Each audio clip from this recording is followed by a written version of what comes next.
Is anyone out there? Well, if you are, it's time to make a purchase because the holidays are upon us and everyone knows that our collections make the best unique gift at great pricing. For you horror fans, check out the all-new Horror 500 Gigabyte collection and also the new 2 Terabyte Sci-Fi and Horror collection. You ask, where do I go to get these fantastic collections? Well, you go to oldtimeradiodvd.com, of course. And while you're there, sign up for Nostalgia USA Digital Magazine with over 15 hours of audio and video in every issue. All free. Where, you ask? Well, oldtimeradiodvd.com, of course. Visit today. Order today. oldtimeradiodvd.com. Trust me, you'll be glad you did. Lux presents Hollywood.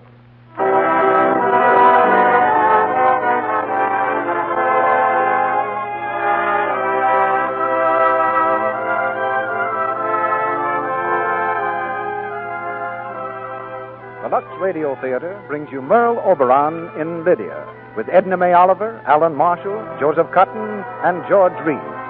Ladies and gentlemen, your producer, Mr. Cecil B. DeMille.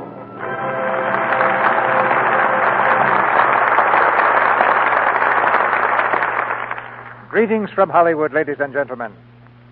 In the words of a very sound philosopher, there's more than one way to skin a cat. And there's more than one way to find good drama for the Lux Radio Theater. Ordinarily, we wait until a picture or stage play becomes a hit before selecting it for the air. But we picked tonight's drama long before it became a hit. In fact, even before it became a drama. And for that, we have to thank our evening star, Merle Oberon. At a rehearsal here many months ago, Merle told me the idea of a picture she was going to make. An idea that sounded so good, I put in my radio bid the very next day. And that was even before the script was written.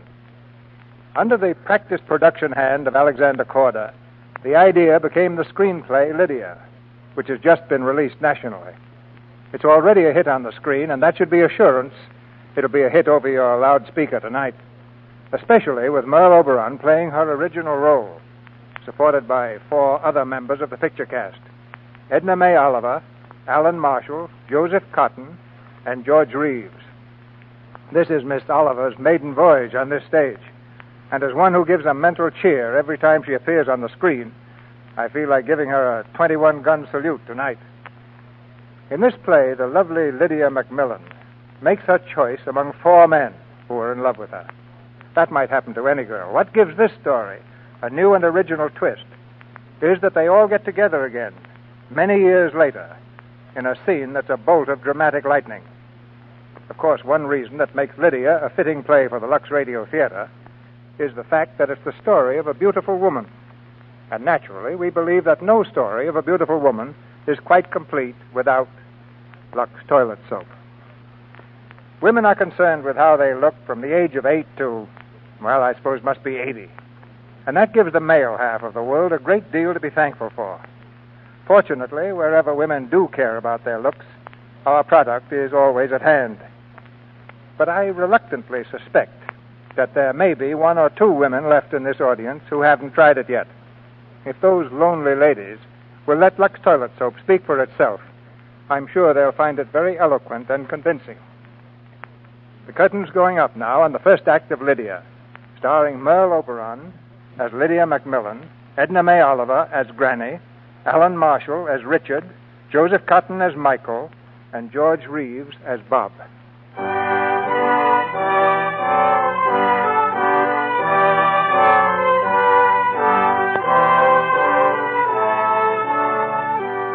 The Lydia Macmillan Foundation for the Blind and Crippled Children of New York is being dedicated today. On the granite steps of the new building, a woman stands quietly. She's near 70 and dressed in black. During all the speeches and applause, she hasn't stirred from her place. Straight and dignified, she looks for all the world like a statue, carved in bronze. Her name is Lydia Macmillan. This institution was not built of stone and mortar. It was reared out of a human heart that has given itself to the service of mankind. Lydia Macmillan, it shall be our privilege and our honor always to serve the standard you have raised.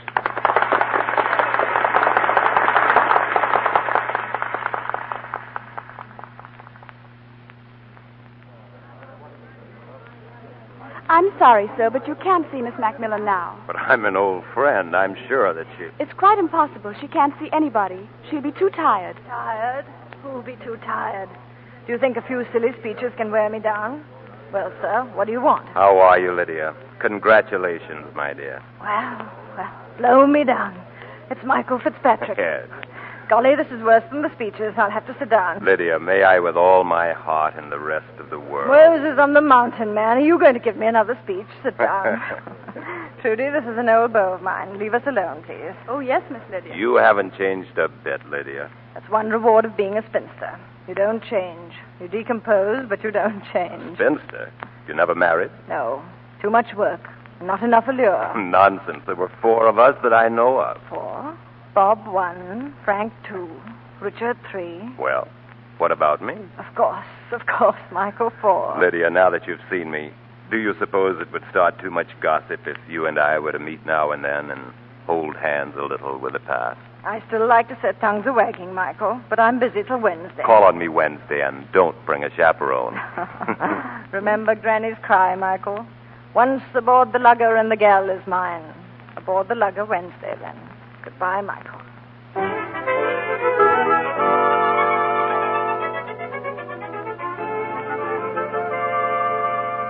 Come in, Miss Macmillan. Is that you, Lydia? Hello, Michael. I'm glad you came. Wild horses couldn't have kept me away. Come along.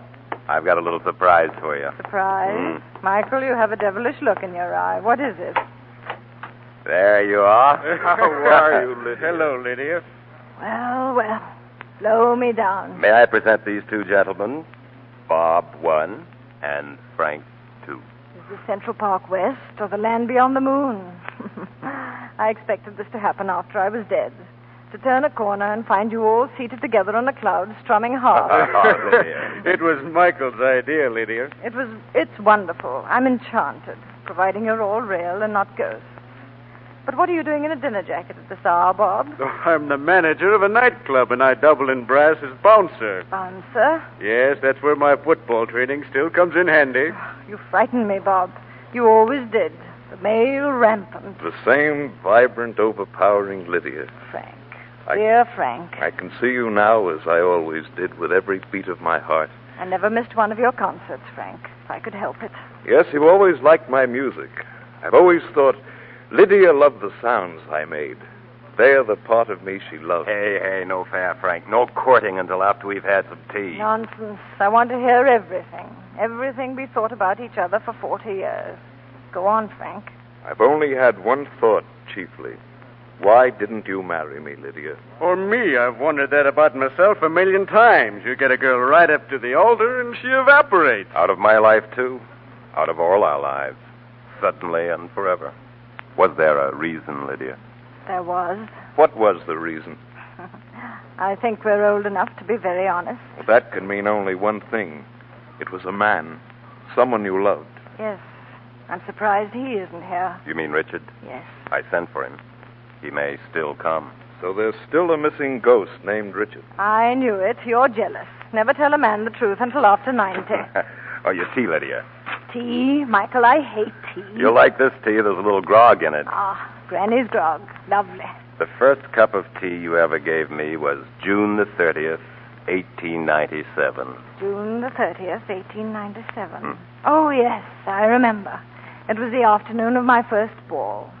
And it was that afternoon that I saw you for the first time, Michael.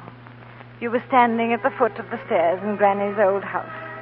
You were talking to your father. His father? Didn't you know? Michael's father was our butler, and a very fine old gentleman he was. You must have thought me very rude, Michael, for I remember bounding down the stairs like fury, yelling at the top of my lungs for Granny. Granny, where are you? Miss Lydia, you'll have to be quiet. Your grandmother's in there with the doctor. Oh, golly, what a nuisance. There's no more wrong with Granny than there is with me. Miss Lydia. There isn't, James. Golly, everyone knows it. I'm going to show her my new dress. Isn't it beautiful? Granny! So that's Miss Lydia. Herself, Michael. It's astonishing the way people change when they grow up a little. Now, don't be impatient, Michael. You shall meet her just as soon as I've presented you to Mrs. McMillan. I don't care to be presented to Mrs. McMillan, Father. I've nothing in common with these people. I've got other plans for us. And I want you to resign. Are you offering me another position, sir? I'm very serious, Father. So am I. I've been a father but once, Michael, but I've been the butler in this house for 35 years. And I leave it to you, which is the stronger habit. But, Father... Get out of my house. Get out of my house. I wouldn't set foot in it again if I lived to be a million. Never. And I'll see that you don't change your mind, you fake sawbones. You're as healthy as a bartender, madam. But you're spoiled, self-indulgent. Get out. Good day. Get out. Cast off, you landlubber. I'll poleaxe you. Claims he's a doctor. Doesn't know his elbow from a barrel of rum. Telling me my liver is perfect. I ought to run him out of Boston. Granny, will you please look at my dress? What dress?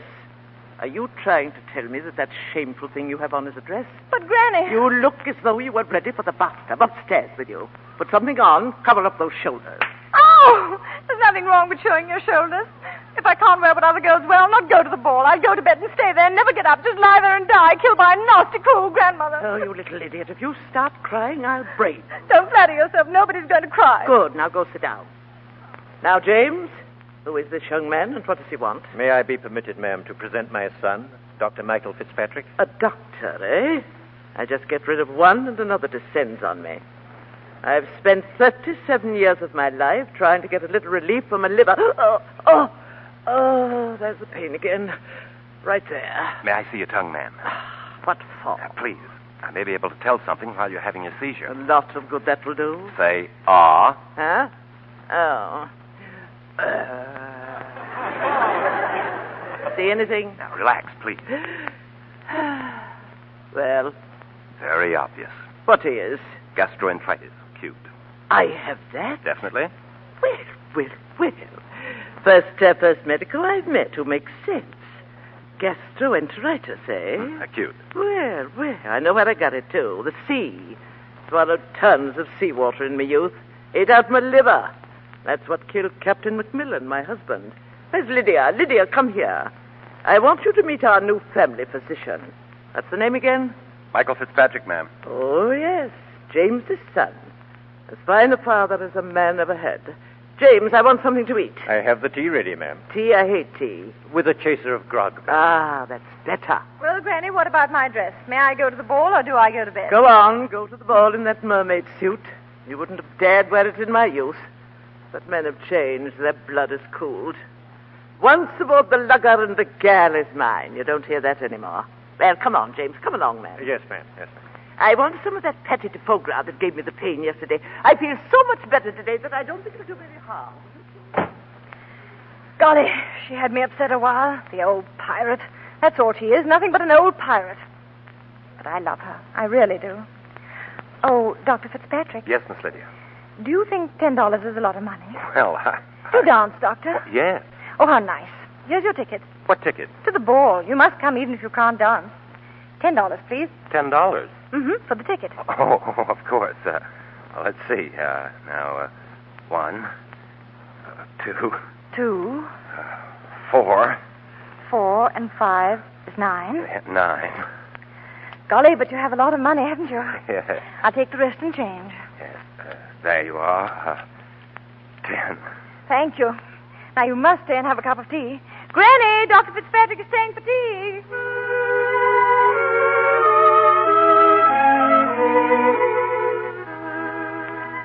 Yes, I remember that afternoon. For me, it was love at first sight. It wasn't for me, Michael. I'm afraid it was only the Macmillan avarice and cunning. You see, there was a prize offered for the girl who sold the most tickets, and I still had one left. Oh, Lydia. I never forgot that ball, Lydia. Yes. Do you remember the ballroom? My breath stopped when I went in. Oh, I've seen a great many ballrooms since, but none as wonderful as that one. Wasn't so wonderful for me. You danced every dance with Bob. Yes, Michael. I was very sorry for you. But you see, I was very much in love with Bob.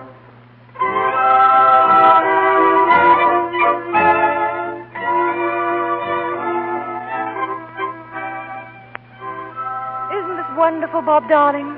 Yep, hunky-dory. I just love dancing with you, Bob. I'd like to keep on dancing with you forever. Wouldn't it be wonderful? Well, we'd sure get tired. Oh, Bob, you're so funny. I can feel the muscles in your arms. I bet you could pick me up and carry me off as if I were a feather. I could carry 20 like you. That's from playing football. But I don't want you to carry 20. Just me. Bob, dance out towards the terrace. I want to look at the stars.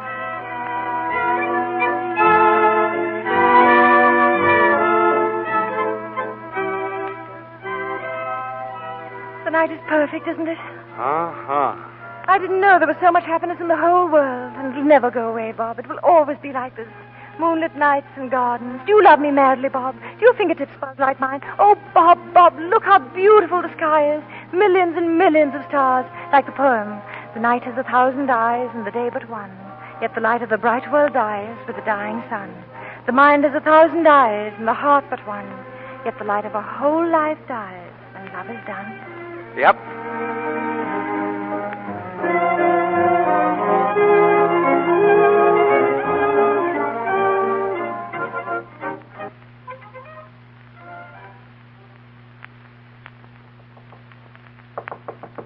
Just a moment. Coming. Hello, Dr. Fitzpatrick. Why, Miss McMillan. May I come in? I hope I'm not disturbing you. Not at all. Is this a professional visit? Of course not. Oh, I like your office. This is my laboratory. Well, I like it. Michael, do you believe in equal rights for women, or do you believe that women are slaves, chattels, no more than cows in the pasture? Answer me that. Are women slaves? Why, of course not. Then you're on my side. Oh, what's happened? Oh, Michael, it's shameless of me to say this, but I'm in love, and Granny hates him. Hates him? Hates who? Bob Willard. She's packing me off tomorrow to Virginia to visit my silly cousin Mary. But I'm not a slave. I'm not going to be shipped off in a crate. Lydia. Oh, I know all scientists are cold-blooded, and... What's that thing, Michael? That's a microscope. Oh, but you're different. You're not a scientist, really. I mean, you love me, don't you? In your own way, of course, like a brother. And you're going to help me, aren't you? Certainly. Oh, thank you, Michael. You see, we're going to elope. Elope? Tonight. We've already made an appointment with the Justice of Peace in Quincy at 8 o'clock. And what do you want me to do? I have it all figured out. Granny is taking me to some silly lecture this evening, and you're to come to the house in about an hour, look at my tongue, and say that I'm very sick and must go to bed. Then Granny will go alone, and I'll get out of bed and elope. Will you excuse me while I put on my coat? Michael, where are you going? I'm going to tell your grandmother the truth. You despicable sneak. Never mind what I am. You wouldn't dare. I'll dare anything to keep you from wrecking your life. Wrecking my life, you hypocrite. I can see through you, you nasty toady. You want to stand in with Granny so you can get ahead. I thought you were my friend. I am. All right, then, you lackey. Servant's blood, that's what you have. I'll marry Bob anyway, tomorrow, the next day, or sometime. And Granny, you and all her butlers can't stop us.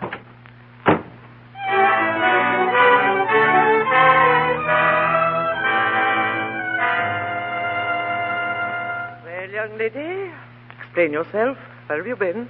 I'm sorry, Granny, but I had a dizzy spell and I had to sit down on a bench on the common. Dr. Fitzpatrick to see you, ma'am. Oh, Dr. Fitzpatrick. He's never been more welcome. Where are you going, Lydia? I don't want to see him. Said you were sick. You stay right here, young lady. Good evening. Well, Michael, how are you? I'd like to speak to you alone, Mrs. McMillan. Oh, Michael. Never mind me. Have a look at Lydia. She came staggering home like a pelican. I'm all right, Granny, really. Nonsense. We all have the Macmillan liver. Stick out your tongue. No. May I see it, please? No. Lydia, don't behave like a brat. The pulse seems fast. What do you think? Is it a liver? Possibly. Huh. Her eyes are a little yellowish. Ah, it's a liver, all right. I think she should be in bed. Oh, Michael. All right. She can stay in bed until tomorrow morning, but not a moment longer. We're leaving for Virginia. Now get up to your room, young lady. Yes, Granny, good night. Good night, Michael. Thank you. Thanks for what? Looking at your tongue? You'll probably send me a whacking big bill. Get upstairs. Yes, Granny. Well, Michael, where's your pain? What? You look like a sick cow. Oh, I'm sorry. I know. You're in love with her, aren't you? I suppose I am. Well, don't look so glum. Ted McMillan didn't get me without a fight. He fought like a tiger shark. Once aboard the lugger, and the gal is mine. Breed is dead, I guess. James, see that Miss Lydia's bags are packed for the morning. Liver or no liver, she leaves at dawn.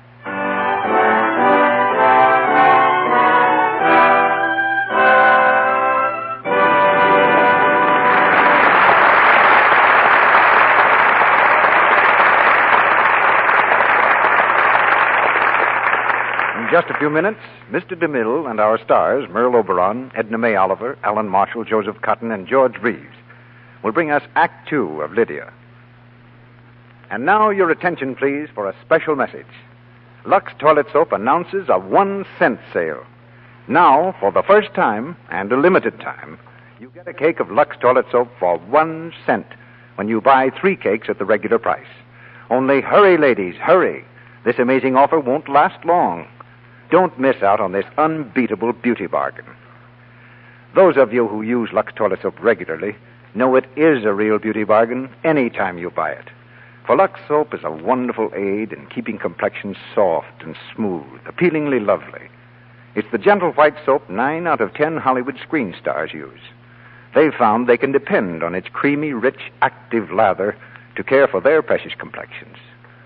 Active lather is gentle, but it's thorough. It removes stale cosmetics, every trace of dust and dirt in a twinkling. Leaves skin feeling soft and smooth, fresh as a delicate gardenia.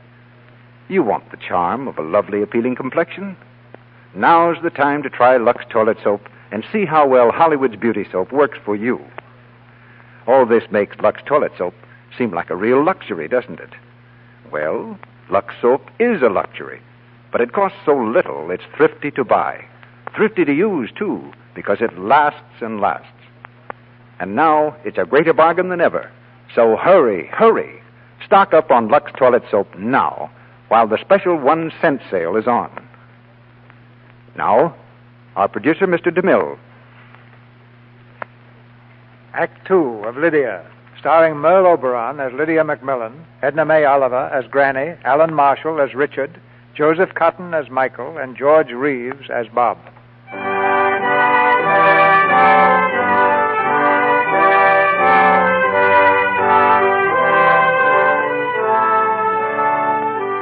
Michael, Bob, Frank, and Lydia. 3 old men and an old lady, looking back 40 years. Over their tea, they talk of things long past, of love and sorrow, of joy and despair, of great plans made, and schemes that went astray. We were to be married that evening, Bob and I, by the Justice of the Peace in Quincy. We were there, Bob and I, but the justice never came. He had been delayed, it seems, making up a will for a dying man. And we sat in his parlor half the night. Bob had arranged a wedding dinner for us in a little hotel just out of town. We went there to wait for the justice. It was snowing, cold, and the hotel itself was the dreariest I had ever seen. Come on, honey. Drink it down. Drink it down. Thank you, but I don't want any more. It's champagne. Bob, I don't want it, and please don't you have any more either. Why not? It's all paid for, isn't it? Sure it is. Here's to you, Lyd, the prettiest girl in Boston. Bob, it's awfully late, and I want to go home. What? And leave the rest of that bottle? I should say not. Oh, Lydia, I wish we were married right now. I'm awfully glad we didn't get married. Huh? What do you mean? I thought it would be so romantic to elope, and now I see what it really means. When I marry, I'll get married in a church, the way I've always dreamed, in the beautiful white gown that my granny wore. And... What do you mean when you get married? You're going to marry me, aren't you? Bob. Tomorrow. Bob, please take me home.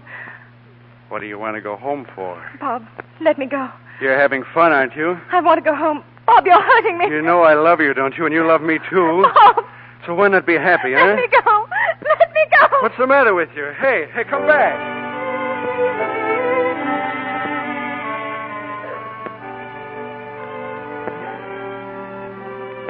So I ran away from you, Bob.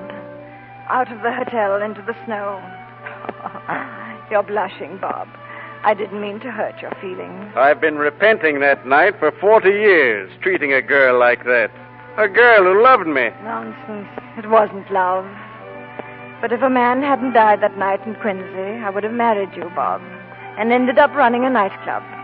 But as it turned out, something else happened that night. A little thing. One of those little things that sometimes change a whole life. As I ran out of that hotel, I threw myself into a carriage standing at the curb. Here, just a moment. Take me to Commonwealth Avenue, Boston. I beg your pardon, miss, but this is Or rather was, my carriage. Oh. Can you spare a moment while I pay the driver? Thank you. Here you are, driver. Much obliged, sir.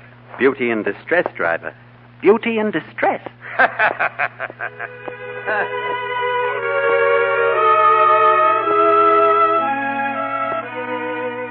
Beauty in distress. I was to hear those words again. For you see, that man, young, handsome, dashing, that man was Richard, the missing ghost. And I was the first. Yes, Bob, you were the first. It lasted a long time, the funeral of first love. Granny used to worry about me. I had no appetite. I never went anywhere. No, she's not going to the opera with us. I don't know what to do with that girl. Still moping over that puddin-head Bob. Little idiot. It's only puppy love, my dear Sarah. We've all had it. She makes me sick. I bring her to New York, drag her to balls, theaters, throw men at her. But no, all she does is flop up in from time to time just to show she's alive. Now, what's all that? It's a parade. More of the boys off to Cuba, I suppose. Granny, Michael is with them. What? Michael, he's going to war. Granny, please, I'd like to see him before he goes. James is going to see him. May I go with him? Of course, run along. Oh, thank you, Granny. James, wait, I'm coming with you. Sarah, dear, are you really going to let her go with James? Well, why not? Well, I must say you should draw the line somewhere. He's a servant. Yes. Have you ever heard what I was before I married Captain Macmillan? I have never believed it. Throw me down, you silly old woman. I was selling fish in my father's fish market. And that's how I met Captain Macmillan. He was looking for a bloater.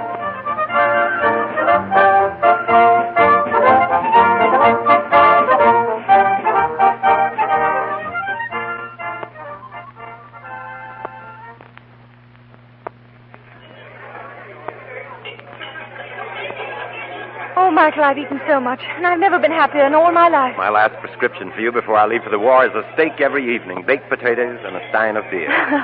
I'll be as fat as the blonde lady there when you come back. Just so you wait for me. I've loved you, Lydia, since the first day I saw you. Michael, if it's real, it'll last, and you can tell me about it when you come back. Not now, please.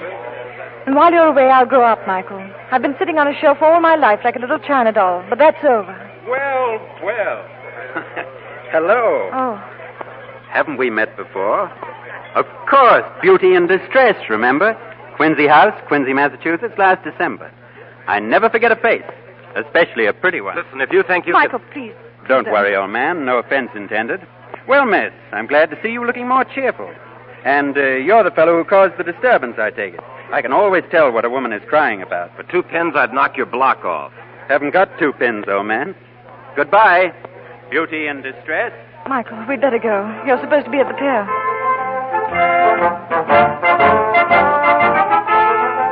I can still see you at the rail of that boat, Michael. And Richard standing behind you. For he was in uniform, too. I waved to you, and he pretended it was for him and waved back. Oh, Michael, you were very annoyed with Richard that night. Curious. I thought when I sailed away I had changed your life. But instead it was that stranger at the rail who was doing that. Tell me honestly, did you fall in love with Richard then, when he was waving at you? Dear Michael, at the moment of your heroic departure for Cuba, I wasn't aware of either you or Richard. The only male who meant anything to me then was Johnny. Well, I don't remember any Johnny. Johnny who? It was Johnny who changed my life more than any of you. He was a little boy on the pier, a little boy in ragged clothes.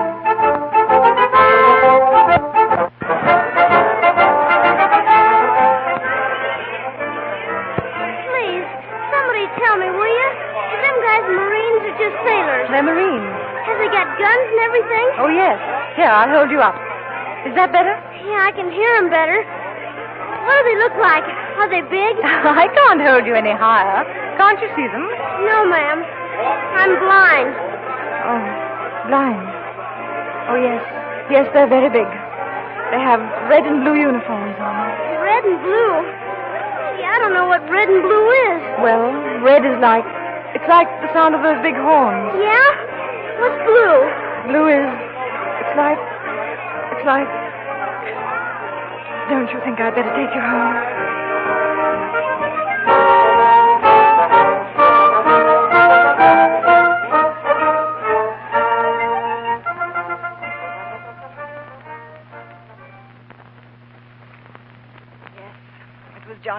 changed my life. I took him home and saw the poverty and filth of the slums for the first time in my life. It was horrible. And then I had an idea. A home for blind and crippled children.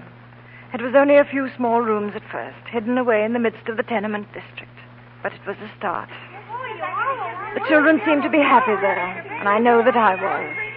And then you came along, Frank. Oh, what a wonderful day that was. Just a minute, children. Do you want me, Mary? Yes, Miss Lydia, there's a gentleman to see you. A Mr. Frank Audrey. Frank Audrey, the pianist? I don't know, miss. Ask him to come in, Mary. Children, in the other room, please. I'll be right there. This way, sir. Thank you. How do you do? How do you do? My name is Frank Audrey. You may have heard of me. Of course I have. Won't you sit down? Thank you very much. I've heard of you and your work, too, of course. And I've wondered if you know what an important part music could play in it. I was hoping that perhaps, well, that you would let me be of some help. Of course I will. Oh, I don't know how to thank you. It's very nice of you, Mr. Audrey. Not at all. There's a piano in this room, isn't there? Yes, right over there. I thought so. I can usually feel them. They hum a bit. You mean that...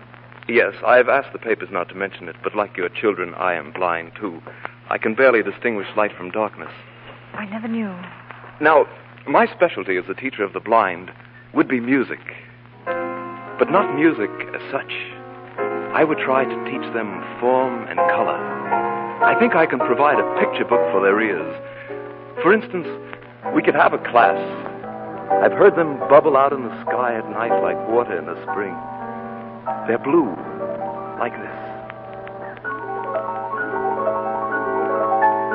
And then I think they would see what I see. And here we turn a page in the picture book and come to the color red.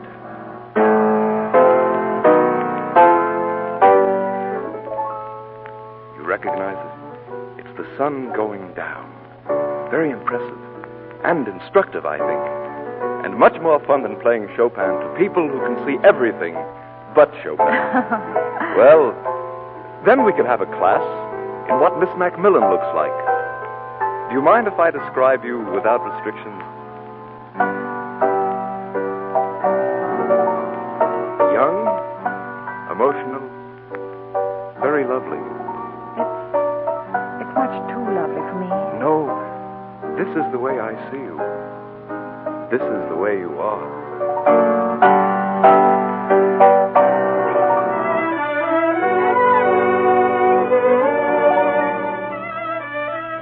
How you worked in that little place, and how the children loved you for it. You gave them eyes, Frank. You showed them all the beauty and the wonder of the world. It was almost a year before Michael came home. The night he was to arrive, I was very excited. The children were all off to bed, and we were waiting. Tonight in the arms of dashing Captain Michael Fitzpatrick, just home from Cuba. You love him, Frank. Uh-huh. Lydia! There he is. Michael, in here. Lydia. Oh, Michael, I'm so glad you're back. It seemed like 1,000 years. More, much more. Michael, this is Frank Audrey. Frank, this is Michael Fitzpatrick. How do you do? I hardly need an introduction to you, Dr. Fitzpatrick. It's always Michael in this house. Well, go along with your hero, Lydia. Have a sleigh outside and a pair of horses. I'm ready. Good night, Frank. Excuse us, Miss Good Nolan. night. Have a good time. Good night.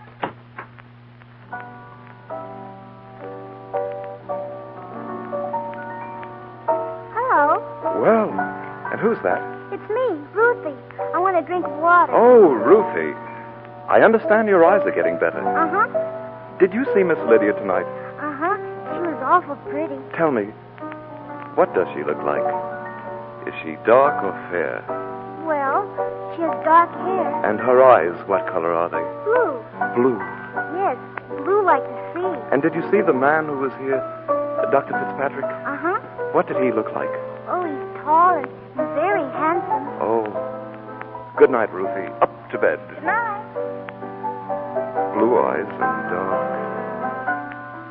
Tall and handsome.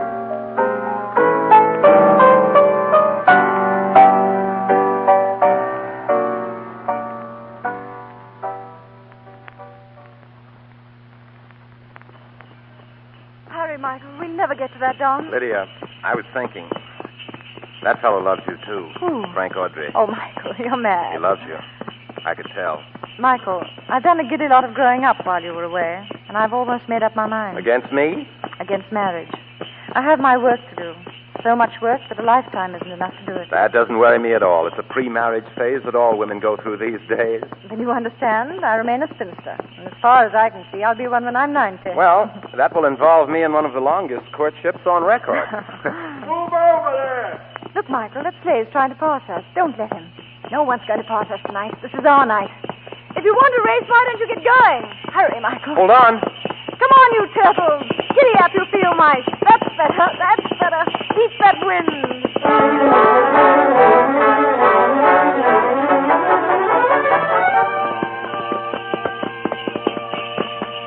Whoa. We win. We beat him, Michael. We beat him. Whoa there. Look at him. He can't believe it yet. Too bad, old man. Takes his beating like a gentleman anyway. He's coming over. Oh, Michael. Yes? Look, do you remember him that night in the cafe? Hello. Well, I'll do better next time. Oh, how do you do? How do you do? Gentleman in distress, It seems so. Well, what about a dance for the loser?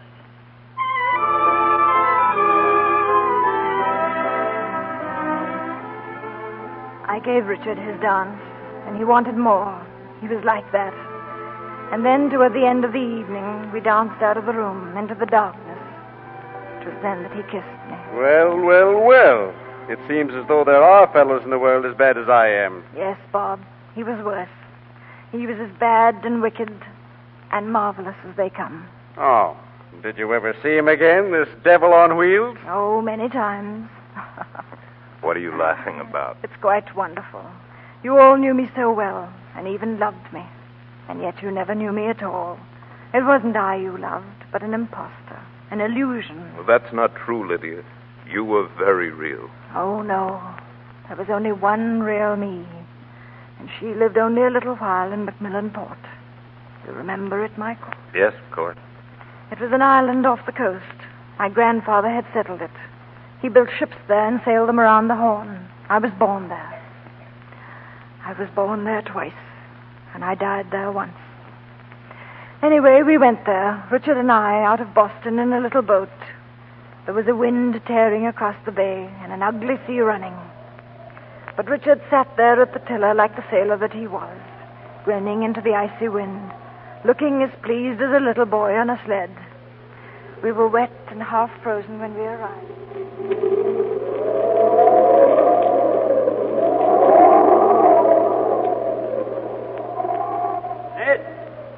Ned!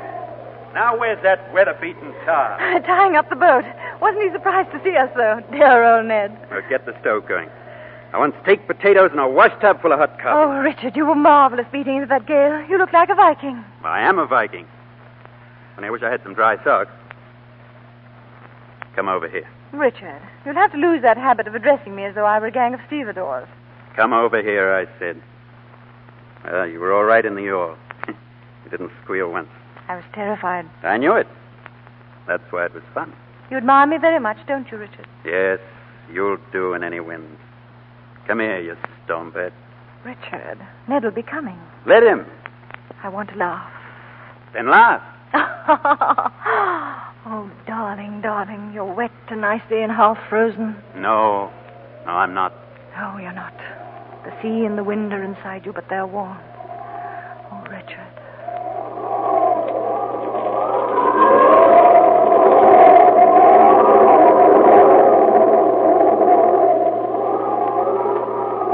The wind rose higher that night. For days it screamed over Macmillan Port, and the sea was a fury of boiling whitecaps. There was no getting home, and I was glad. It was like heaven there. Richard and I were together all the day, and at night I could hear him in old Ned's shanty, laughing over the gale. I was never so happy in all my life.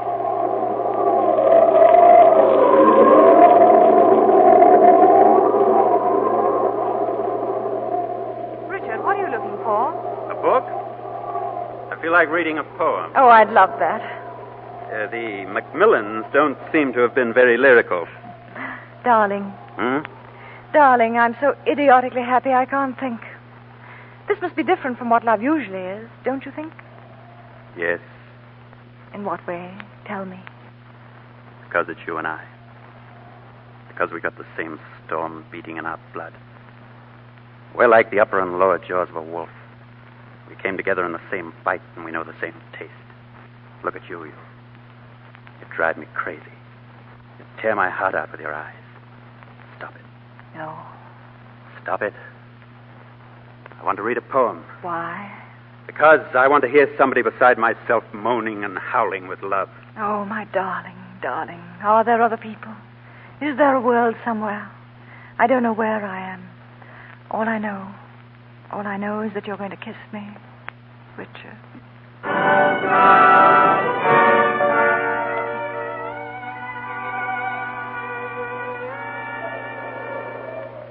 Lydia! Lydia! The wind's down. I'm going into the mainland. Richard, must you go? Let me come with you. No, I don't want you alone. Why?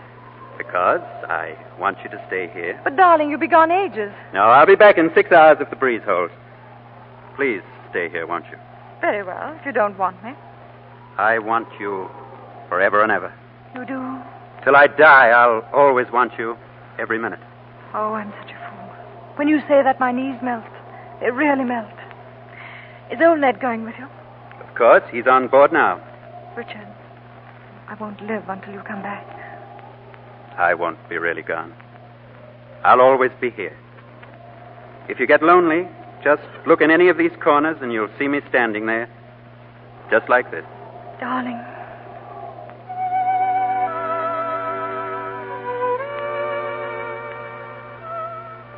In that little boat, they headed out to sea. I stood there thinking, if the breeze dies down, he won't cast off. But the breeze didn't die. Not it. Not it. Then I sat and waited by the fire. I started to pray that night for what I thought was happiness, and kept on praying forever since. It was a long night, the longest in the world. Then a faint patch of white came into the cove that grew larger. The little boat was coming back. Old Ned was at the tiller. He had a strange look on his face, an old man's look who is sorry for life. He had a letter for me from Richard. The wind almost blew it out of my hand. If it had, it would have been better. Oh, so much better. He held the light and I read the letter on the windy pier. He was gone away, it said, his heart torn out of him. He was gone because there was another woman with a claim. Not his fault. It had happened a year ago. He was going back to see her. There were cries and tears in the letter. It might take a little while, even a few months.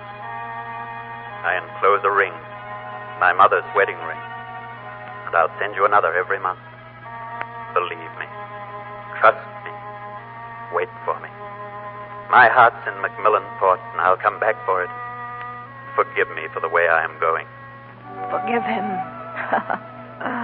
He couldn't have borne the sight of my tears. Wait for him, he said. I think the letter did blow away after I'd read it. Yes. I don't remember ever seeing it again. It must have blown out of my hands into the sea.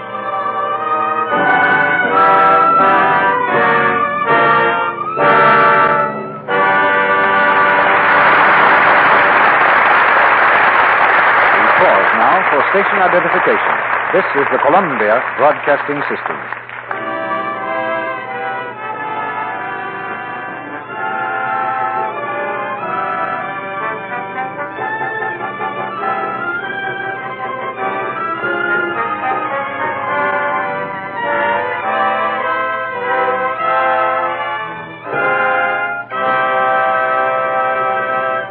Sounds as though Jimmy's enjoying that dance.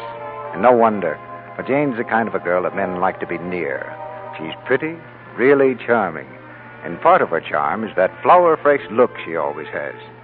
You see, she knows the importance of perfect, exquisite daintiness. Jane knows an easy way to make sure of daintiness, too. She's found out that her complexion soap, Lux Toilet Soap, makes a wonderful daily beauty bath. A beauty bath that leaves skin really fresh and sweet. She says, I wouldn't ever think of missing my Lux soap bath before I go out for the evening. A bath with that smooth, creamy lather makes me sure of daintiness. I love the Lux soap perfume, too. It leaves such a nice, delicate fragrance on my skin. Yes, fastidious women everywhere depend on a Lux soap beauty bath. They know that active lather carries away every trace of perspiration, dust, and dirt, leaves skin flower fresh. They love the expensive Lux soap perfume, a blend of 34 different ingredients. And yet this luxury is theirs for so little. Lux soap is hard milled, too, so it can be used to the thinnest sliver, and it lasts and lasts. Why not get 3 cakes of this fragrant, smooth white soap tomorrow? Now, Mr. DeMille returns to the microphone. The curtain rises on the third act of Lydia.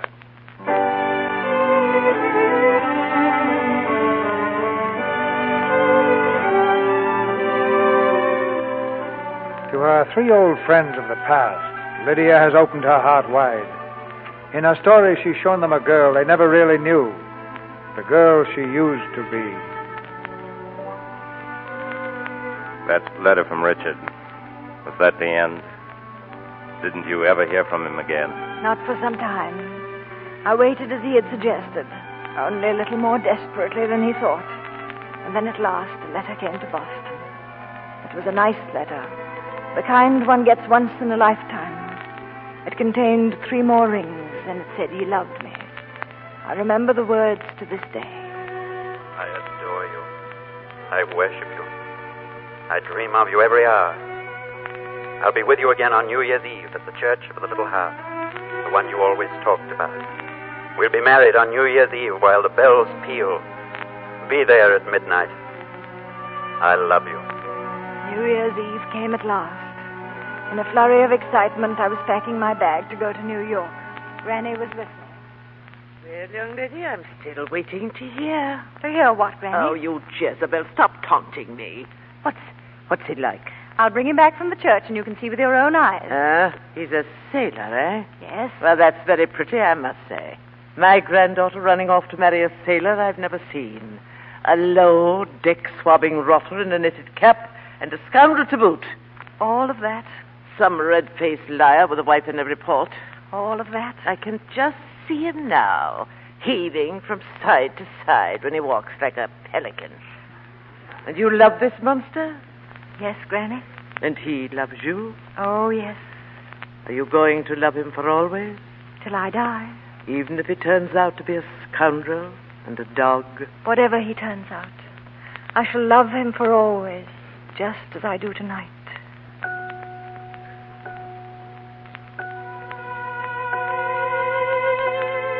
The Church of the Little Heart. I was there when the bells struck midnight, the New Year. And I was there much later. When the dawn broke over the city, and Richard had still not come. Richard never came. Never. You were very kind to me, Michael, in the months that came after. Still waiting for word from him? From whom, Michael? The strange gentleman from across the ocean who doesn't write to you. Lydia, I think it's time I said something. It's a phantom, an hallucination you're pining away for. Please don't, Michael. I've a right to talk. I've loved you a long time, Lydia. I want to live all my days with you. And I have more to offer than your phantom.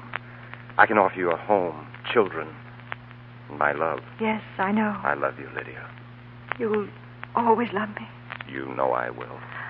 Oh, Michael. Michael, I'm tired. So tired. Hold me. Hold me, Michael. Lydia. Yes? A telegram for you, Miss Lydia. Oh, let me have it. The boy is waiting for an answer, Miss Lydia. Michael? Well, Lydia, what is it? It's from your father. Granny's sick. They're afraid she... Mary, pack my bag. I'm going home.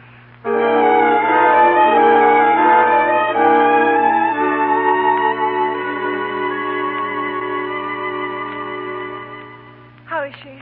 Is she any better, James? Oh, she's very much better, Miss Lydia. I'm afraid I was a bit hasty in sending you that telegram last night. Just what happened, Father? Well, she was in very high spirits last evening. She said to me, James, I have a feeling in my old bones that something very important has happened and that I finished a job. Soon after that, she was stricken. Did you call a doctor? Yes, at once. Dr. Whitridge. Dr. Whitridge, that's Sawbones. Granny. Never felt better in my life. Granny, darling, I'm so glad to see you. Why, Lydia, you're shaking like a leaf. What's that idiot James been telling you? Nothing, darling. We were coming anyway. Michael and I have some news for you. You are feeling better, aren't you? Good for another 50 years, even with Whitridge. I knew you two would come. I felt it in my bones. Well, out with it. When's the wedding? Well, we haven't set any date yet. Moses on the mountain. You can't dilly-dally around with a girl like Lydia. Nail her down, man. Nail her down. We'll set the date right here and now. All right. You'll be my father and my mother, Granny, and my maids of honor. Oh, good heavens, I almost forgot. We brought something for you, James. Thank you, Miss Lydia. It's something you're going to need in the very near future. Isn't he, Michael? Yes, he is.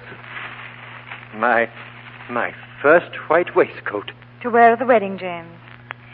Do you think I might kiss you now for the first time, Father? Not the first time, Miss Lydia. I had that privilege once when you were 18 months old. Well, come along. Luncheon's ready, I hope. Yes, ma'am. Good. I haven't eaten a thing since this morning. Now then, your usual place, Lydia. You there, Michael? Yes. James? Yes, ma'am. I want a fourth service at the table. A fourth service, ma'am. I didn't know you were expecting guests. I'm expecting nobody. I want a fourth plate there for yourself. Come, don't fall asleep. Sit down. Very good, ma'am. And call me Sarah.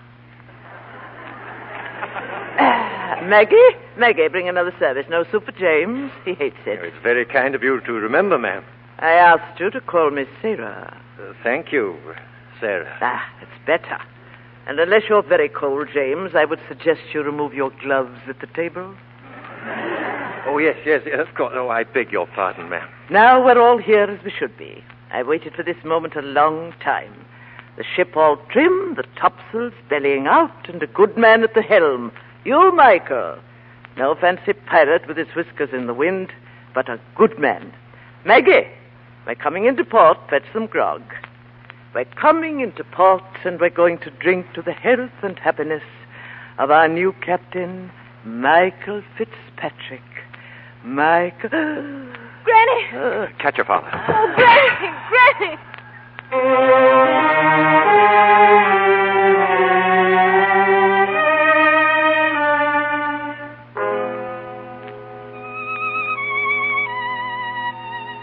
Granny died that night. I went away after the funeral to Macmillan Port, and Richard was there in every corner, grinning at me. That smirking ghost of a Richard. But I was too strong for him. I looked squarely in all the corners. I spent the nights there getting stronger all the time, learning to hate him. I laughed at him and all men who think they can torment a woman forever. I was still there in Macmillan Port the night Michael came to bring me home. I think you've stayed away long enough. Why haven't you written to me? I didn't know what to say, Michael. I know a little what it is. It's unreal being in love with a ghost. It'll go away, Lydia. It's gone away. Then you can come back and we can be happy. Please, listen, Michael. I came here to get strong and to decide about my life. I have decided. You don't love me. I do, in a way. But if I can't have all there is, I don't want less. And what is there, Lydia? There's love, Michael. Love that's part of the hot sun and the salt water. It's like a feast that leaves you hungrier than a winter wolf. I've had it, Michael. I've known it. It's gone. It'll never be for me again. Never from this moment. I'm an old maid now, Michael. Old as if I were 90. And I'll die that way. Because I'm like all the greedy Macmillans who ever lived. They could never take less. Always all there was or nothing.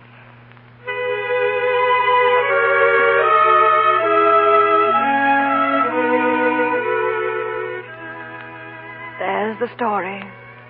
That's the Lydia who lived a long time ago. 40 years ago. And that's all there is. Work, some memories of you, Michael, and you, Bob, and you, Frank, and a ghost. Dr. Fitzpatrick. Yes. Captain Richard Mason is here, sir. Richard? Yes. The devil on wheels. The ghost of Macmillan Port. Show him in, please. In here, sir. Thank you.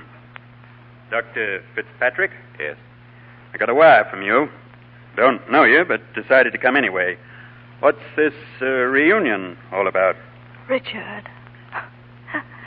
So that's where you've been hiding all these years, behind that old face. It's too amazing, Richard. Old and crusty like myself. Huh?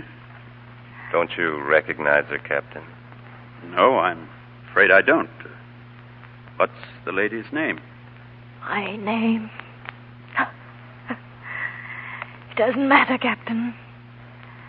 Will you excuse me? I'm sorry, madam. Strange person, isn't she?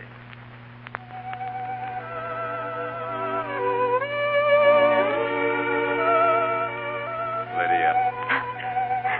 He didn't remember me. He was taken by surprise. Nonsense, Michael. He's forgotten me. You're not upset. No. I made a fool of myself, Michael. Not at all. You opened your heart to the men who loved you. No. None of you loved me, really. Bob loved a little idiot. Frank loved a vision that wasn't true. You, my dear, loved an angel. And Richard loved only Richard. I kept thinking as I was listening to you before. What was the real Lydia? Which one? The real Lydia? Dear me, there was no one real Lydia, Michael. There were dozens of them. Ask any woman, they know. Every woman is wise and foolish, clever and absurd, good and bad, just as Lydia was.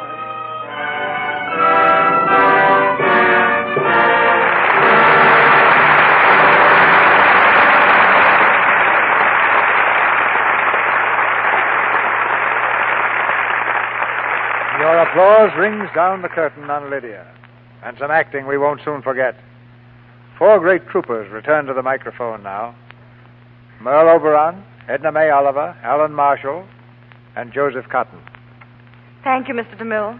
Naturally, I was delighted when you asked us to play Lydia here so soon after the picture was released. It's been a very enjoyable week. I would like to point out, sir, that you owe the presence of a certain lady here to Lydia. You're right, Mr. Cotton. Edna May Oliver's first appearance anywhere deserves celebrating. Well, how do you like the Lux Radio Theater after giving it the once-over lightly, Miss Oliver? It's a theater, Mr. Marshall, a theater. The curtain goes up at the beginning and it comes down at the end. Give me some of those old tyrant Granny Macmillan parts to get my teeth into and I'm happy. You have a date with another tyrant, Miss Oliver, just as soon as we can find one. We'd like to make you as much at home here as Alan Marshall. Yes, you've practically moved in here to live, haven't you, Alan? Oh, I don't know. I wasn't here last week. However, 2 weeks out of 3 so far this season makes you pretty good. Good. You should have the key to the back door. I think you're right. But before we bring the curtain down for the evening, I'd like to say something about the product that makes these plays possible. I've used Lux soap regularly for a long time now, and I think it's a grand complexion care. When Lux soap is on trial, Merle, the result is sure. A jury of several million American women has already handed down the verdict.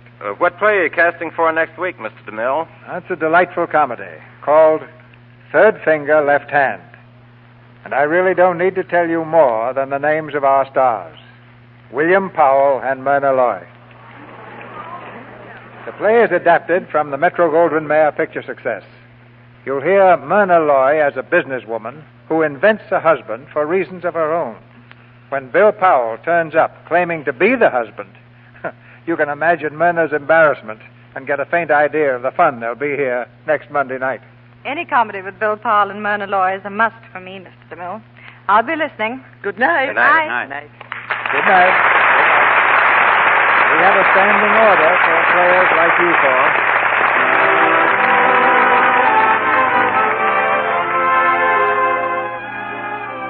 Our sponsors, the makers of Lux Toilet Soap, join me in inviting you to be with us again next Monday night when the Lux Radio Theater presents William Powell and Myrna Loy in Third Finger, Left Hand.